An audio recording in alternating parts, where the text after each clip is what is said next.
Hi செல்லக்குட்டீஸ், நான் தான் உங்கள் எஸ்கே. இன்றைக்கி வந்து 1000 டேஸ் சேலஞ்ச் வீடியோவில் டே 8 தான் பார்க்க போகிறோம். காலையிலே எழுந்திரிச்சு பெட்ரோல் போடலாம் பார்த்தா கையில் காசு இல்லை. அப்படியே வீட்டுக்கு வந்துட்டு குளிச்சுட்டு குலோஜாம் இருக்குன்னாங்க. சரி டேஸ்ட் பண்ணி பார்ப்போம் அப்படின்ட்டு நானும் 2 உருண்டையை எடுத்து வாயில் போட்டேன். பார்த்தா செம்ம டேஸ்ட்டு. சரி அப்படின்ட்டு எல்லாரையும் சாப்பிட்டு முடிச்சுட்டு அதோட வீட்டில் சாப்பிட்டுட்டு போடா எங்கே போனாலும் அப்படின்ட்டாங்க. சரி அப்படின்னு போய் சாப்பாடை போட்டு சாப்பிட்டுட்டு இருந்தேன். சாப்பிட்டுட்டு எங்கள் அம்மா வண்டி புக்கு எடுத்து வைக்க சொன்னேன். சரி அப்படின்னு எடுத்து வச்சாங்க. நானும் போய் பார்த்தேன். ஃபஸ்ட்டு சர்வீஸ் மட்டும்தான் விட்டுருக்கோம். நம்ம பைக் வாங்கி 3 மாதம் தான் ஆகுது. ஃபஸ்ட் சர்வீஸ் முடிஞ்சு செகண்ட் சர்வீஸ் விட்டுறதுக்கு முன்னாடி இங்கேருந்து காரைக்குடி போகிறதுக்கு ரொம்ப தூரம் ஆகும் அப்படின்ட்டு ஒரு 400 ரூபாய்க்கு பெட்ரோல் அடிச்சுட்டு கிளம்பலாம் அப்படின்னு பார்த்துட்டு இருந்தேன். அதுக்கு முன்னாடி போகிறோம் அப்படியே நம்ம வண்டி லைட் வேறு மாறி எரிஞ்சிட்ருக்கு. அவங்க சாப்பாட்டை அன்றைக்கி மாற்றுறதுனால கொஞ்சம் லேட் ஆகிடுச்சு. இந்த இடத்துல எனக்கு ஒரு சம்பவம் ஆகி போச்சு. என்னென்னா, நான் கிட்டத்தட்ட ஒரு 80 அந்த ரேஞ்சில் தான் போயிட்டுருப்பேன். போயிட்டுருக்கும்போது கண்ணிலே வந்து அடிச்சுட்டு பாருங்க பூச்சி.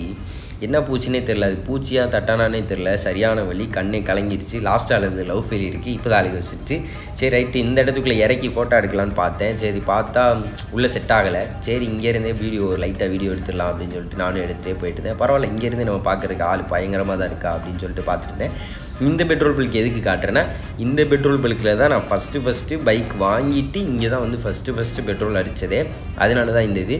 சரி அப்படியே ஷோரூமுக்கு கொண்டு வந்தால் இன்றைக்கி பார்த்தா புதுசாக நிறையா பைக்கெலாம் இறக்கியிருக்காங்க போல். அதனால் இன்றைக்கி வந்து தம்பி சர்வீஸ் பண்ண முடியாதுப்பா, நாளைக்கு தான் பண்ண முடியும் அப்படின்ட்டாங்க. என்னடா நம்ம கிரகமாக என்னன்னு தெரியலேன்னு சொல்லிட்டு சரி எங்கள் அப்பா கால் பண்ணால், அப்பா காரைக்குடி வந்திருக்கேன் அப்படின்னாங்க. எங்கேப்பா இருக்கீங்கன்னு கேட்டால் ஹாஸ்பிட்டல் வந்திருக்கேன்ப்பா அப்படின்னாங்க. சரி அப்படி இருங்க, நானும் காரைக்குடியில் தான் இருக்கேன் அப்படின்ட்டு அப்பாவை பிக்கப் பண்ணிவிட்டு போனால், இந்த கையை ஏன் காட்டுறேன்னா, இந்த கையில் கொஞ்ச நாளைக்கு முன்னாடி ஒரு சின்ன ஆக்சிடென்ட்டு. அதனால் கையில் என்னத்தெல்லாம் வலிச்சிட்டே இருக்குது.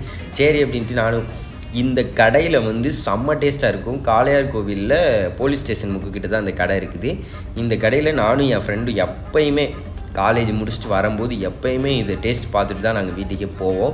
ஸோ இப்போ நம்ம காலேஜ் முடிச்சு கிட்டத்தட்ட 2 வருஷம் ஆயிடுச்சு. அதனால் நம்ம வந்து அங்கே போகவே முடியல, வேலை பார்த்துட்டு இருக்கிறதுனால கோயம்புத்தூரில்.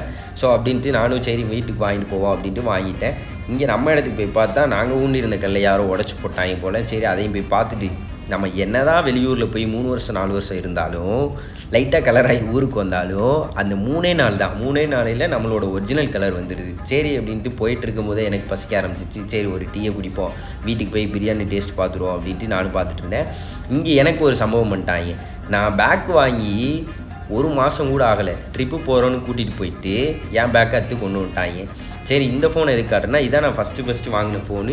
வீட்டுக்கு போனால் இங்கே ஒரு காதல் பறவைகள் காதல் பண்ணிக்கிட்டு இருக்கு. என்னடா டே நீங்களாவது நல்லா இருங்கடா அப்படின்ட்டு எனக்கு பசிக்க ஆரம்பிச்சிச்சு. சரி அப்படின்னு வீட்டுக்கு போனேன். போயிட்டு தட்டை எடுத்துகிட்டு ஒரு பிரியாணி சாப்பிட்டா தான் இன்றைக்கி நமக்கு நிம்மதியான தூக்கமே வரும்னு சொல்லிட்டு நானும் பிரியாணி போட்டு சாப்பிட்டுட்டு இன்றைக்கான வீடியோ முடிச்சுக்கிறேன். பாய். நாளைக்கு இன்னொரு இன்ட்ரெஸ்டிங்கான வீடியோவில் வரேன்.